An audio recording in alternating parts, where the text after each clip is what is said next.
कि दलितों के मामले में सुप्रीम कोर्ट भी गांव के जमींदार, गांव के दबंग जैसा व्यवहार है कि दलितों के मामले में सुप्रीम कोर्ट के मन में जो आता है, हाई कोर्ट के मन में जो आता है, वो अपनी परंपराओं को भी भूल जाते हैं, वो अपने कायदे कानून को भूल जाते हैं। ये जो सलाह है ये 7 जजों की बेंच दे रही है और 7 जजों की बेंच दलितों के मसले पर 9 जजों की बेंच के फैसले के खिलाफ सलाह दे रही है। जय हिंद, नमस्कार। मैं हूं अशोक दास, आप देख रहे हैं दलित दस्तक। जो SC/ST आरक्षण में जो वर्गीकरण हुआ है उसको लेके नैकडोर पहला संगठन है जो बड़ा संगठन है, जो खुल के सामने आया है और सीधे कोई बातें नहीं कर रहा है, बल्कि एक प्रेस कॉन्फ्रेंस थी यहाँ पे अशोक भारती जी ने की, नैकडोर की टीम ने की और पूरा प्रेजेंटेशन दे के बताया गया कि जिस तरीके से जो बातें निकल के आ रही है कि किसी वर्ग को ज़्यादा मिल गया, किसी वर्ग को कम मिल गया, बात ऐसी है नहीं। दरअसल जब इस तरह के फैसले आते हैं तो सीधे और सपाट नहीं होते हैं, उसके पीछे एक साजिश होती है, सरकारों की और तमाम संस्थाओं की एक बड़ी रणनीति होती है। ये फैसला भी कहीं ना कहीं उसी तरीके से है और अशोक जी ने जो इनकी टीम ने प्रेजेंटेशन दिया उसमें इस बात को कहीं ना कहीं इशारा भी किया गया। अशोक जी, तमाम बातें हो रही हैं कि रिजर्वेशन जिनको नहीं मिला है उनको मिलना चाहिए, कौन आगे बढ़ गया कौन पीछे बढ़ गया, पुरानी बातें हो गई, सालों से चलती आ रही है। लेकिन जो असली मकसद है, क्योंकि मैंने कहा चीज़ें जो दिखती हैं सीधे वैसा होता नहीं है। आप राजनीतिक विश्लेषक भी हैं, ज़मीन पे काम करते हैं, हर जाति हर समाज के बीच में जाते हैं। ऐसा नहीं है कि आपने सिर्फ एक खास जाति के लिए काम किया। नैकडोर तो एक ने तो मुझे याद है कि ट्राइबल्स को आगे लेके आने के लिए कितना काम किया। आपको क्या लगता है, क्या साजिश है इसके पीछे? देखिए, मैं समझता हूँ कि भारतीय जनता पार्टी का ये स्टैंड बहुत स्पष्ट रहा है कि वो आरक्षण के खिलाफ है। उसका दूसरा स्टैंड ये रहा है कि वो आरक्षण को आर्थिक आधार पर चाहती है। आप देखेंगे आर्थिक आधार पर आरक्षण उन्होंने कॉन्स्टिट्यूशन अमेंडमेंट 102 के जरिए उन्होंने कर दिया। अब वो शेड्यूल ट्राइब और OBC का जो जातिगत आरक्षण उसको खत्म करना चाहती है। तो ये जो आर्गूमेंट, ये जो जजमेंट है, अगर आप देखेंगे वो क्या कर रहे हैं कि पहले वो ये दिखाना चाहते हैं कि कुछ लोग आगे बढ़ गए, कुछ लोग पीछे बढ़ गए। वो सब कुछ बताएंगे लेकिन डाटा नहीं बताएंगे, तथ्य नहीं देंगे। तो तथ्यों के बिना वो गुब्बारा फुला रहे हैं और उस गुब्बारे का डर दिखा रहे हैं दलितों के कमजोर लोगों, दलितों में जो छोटी छोटी जातियां हैं उनको डर दिखा रहे हैं। हमारे पास सारा डेटा है। डेटा ये बताता है कि रिजर्वेशन पॉलिसी को सरकार ने कभी गंभीरता से लागू नहीं किया।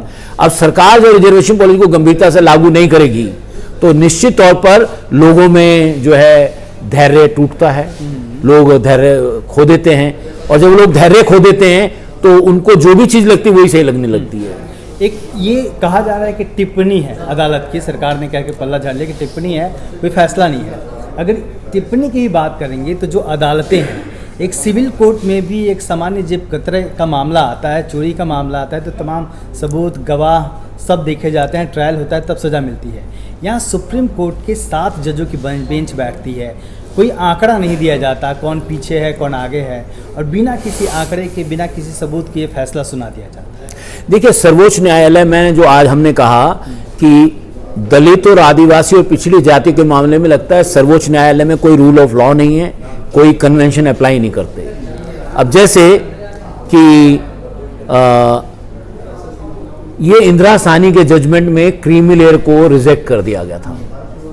पहली बात हमको समझनी है, इंदिरा साहनी केस का जो जजमेंट था वो OBC को लेकर था, लेकिन जब जजमेंट आया तो उसका एडवर्स इंपैक्ट पड़ा शेड्यूल कास्ट पर, जबकि शेड्यूल कास्ट पार्टी नहीं थे उसके।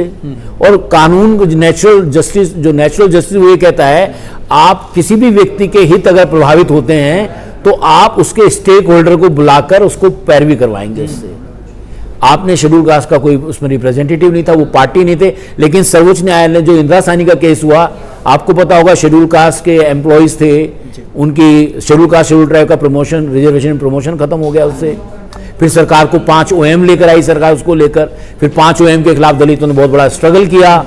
ठीक है, तो हमें समझना है कि दलितों के मामले में सुप्रीम कोर्ट के मन में जो आता है, हाई कोर्ट के मन में जो आता है, वो अपनी परंपराओं को भी भूल जाते हैं, वो अपने कायदे कानून को भी भूल जाते हैं। अब फॉर एग्जाम्पल ये जो सलाह है ये 7 जजों की बेंच दे रही है और 7 जजों की बेंच दलितों के मसले पर 9 जजों की बेंच के फैसले के खिलाफ सलाह दे रही है।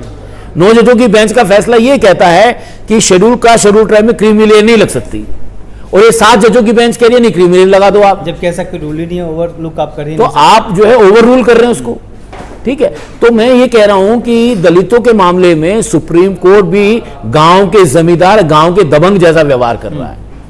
और मैं मानता हूं कि सुप्रीम कोर्ट को अपना इंटरनल जो है अपने आप को सेल्फ वो करना चाहिए, सेल्फ क्रिटिसिज्म करना चाहिए। और मैं ये पूछना चाहता हूं कि ऐसा क्यों होता है कि संविधान कह रहा है कि दलितों को स्थिति सुधारने के लिए हमें बहुत सारे काम करने हैं, और सर्वोच्च न्यायालय उसके खिलाफ हमेशा फैसला क्यों दे रहा है? जी, अभी बेला एम त्रिवेदी ने जजमेंट में कहा है, बेला एम त्रिवेदी ने कहा है कि प्लेन वर्ड्स की जो मीनिंग है वो भी मैटर करती है, और सुप्रीम कोर्ट उनको अपने तरीके से डिफाइन कर रहा है। ऐसे कैसे हो जाएगा? राजनीतिक तौर पे एकदम चुप्पी है, क्योंकि जब ये एक सजेशन दिया गया सुप्रीम कोर्ट का, निश्चित तौर पे स्टेट गवर्नमेंट को कहा गया कि वो चाहें तो कर सकती हैं, तो मामला जनता के बीच में है, राजनीतिक दलों के बीच में लड़ाई राजनीतिक होगी कहीं ना कहीं कि होना चाहिए कि नहीं होना चाहिए।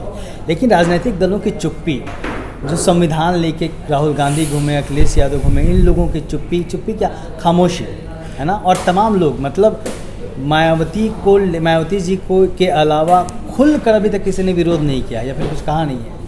देखिए, मैं समझता हूं कि मायावती जी का जो बयान आया है वो तथ्यों से ज्यादा इमोशनल भी है, और बाकी पार्टियों का जो बयान नहीं आया है, क्योंकि ज्यादातर पॉलिटिकल पार्टीज के पास दलितों को लेकर कोई स्कॉलरशिप नहीं है, फैक्ट्स नहीं है, डेमोग्राफी की जानकारी नहीं है।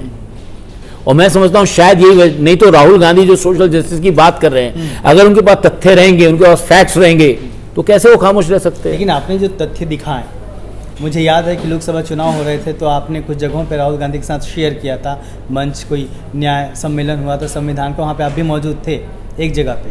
तो क्या ये जो आंकड़े हैं आप लोग उनको दिखा नहीं सकते कि ये फैक्ट नहीं, हम बात करना चाहिए? ये आंकड़े, हमारी बातचीत चल रही है, क्योंकि और मैं समझता हूं कि ये आंकड़े हम जरूर शेयर करेंगे, और शायद 24 जुलाई को हमारी उनसे जो है किसी एक सार्वजनिक मंच पर चर्चा हो सकती है। और मेरा समझ ऐसा है कि राहुल गांधी जो बातें कर रहे हैं उस बातों में बहुत दम है, और शायद राहुल गांधी अपनी भी पार्टी के बीच में, उनके यहाँ भी तो मैं समझता हूँ कि वहाँ भी ज़रूर कोई ना कोई इशू तो होंगे जिस वजह से बयान नहीं आ रहे हैं। लास्ट सवाल है सर मेरा, एक रिजर्वेशन मांगा जा रहा था प्राइवेट सेक्टर में, तमाम लोग इसकी मांग उठा रहे थे, रिजर्वेशन बढ़ाने की बात हो रही थी, जिसकी जितनी संख्या भारी उसकी इतनी हिस्सेदारी। लेकिन इस बीच में इस तरह की टिप्पणी जो आती है सुप्रीम कोर्ट की, तो ये जो आंदोलन है वो कहीं ना कहीं उसको ख़त्म करने की भी साजिश है। देखिए अशोक जी, मैं साफ बताना चाहता हूं, सवर्ण इस बात को भूल जाएं कि अब दलित, आदिवासी और पिछड़ी जातियों को वो उनके अधिकार देने से इनकार कर देंगे। अब वो वक्त आप डिले कर सकते हैं, आप बाधाएं डाल सकते हैं, लेकिन धीरे धीरे, पहले केवल दलित अकेला लड़ता था, अब ओबीसी बड़ी संख्या में दलितों के साथ जुड़ा हुआ है, आदिवासी बड़ी संख्या में जुड़ा हुआ है। ये केवल वक्त की बात है, और मैं सबको ये सुझाव देना चाहता हूँ, खासतौर पे जो प्रगतिशील सवर्ण में हमारे साथी, उनको कहना चाहता हूँ, आपको थोड़ी सक्रिय भूमिका निभानी चाहिए, और अगर आप सक्रिय भूमिका निभाएंगे तो ये समाज एक ज़्यादा समावेशी बनेगा, ज़्यादा मजबूत बनेगा, ज़्यादा डिग्निफाइड बनेगा। ये आपके लिए, उनके लिए अवसर है। ये 21 को जो एक कॉल है उसमें नैकडोर का क्या रुख है? हमारा मानना ये है कि हमने, जैसे मैंने बताया, कि हम तो यही कहना चाहते हैं कि हम सब दलितों से, आदिवासियों से, पिछड़ी जातियों से और उनके ऑर्गेनाइजेशन से ये निवेदन करना चाहते हैं कि जो भी करें शांतिपूर्ण तरीके से करें, और एक मेमोरेंडम बनाएं, मेमोरेंडम ब्लॉक में एसडीएम को दें, जिले में कलेक्टर को दें या उसके प्रतिनिधि को दें, लेकिन एक मेमोरेंडम सरकार को जरूर भेजें और ये बताएं कि इस जजमेंट को सरकार को अगले विंटर सेशन में निरस्त करना चाहिए।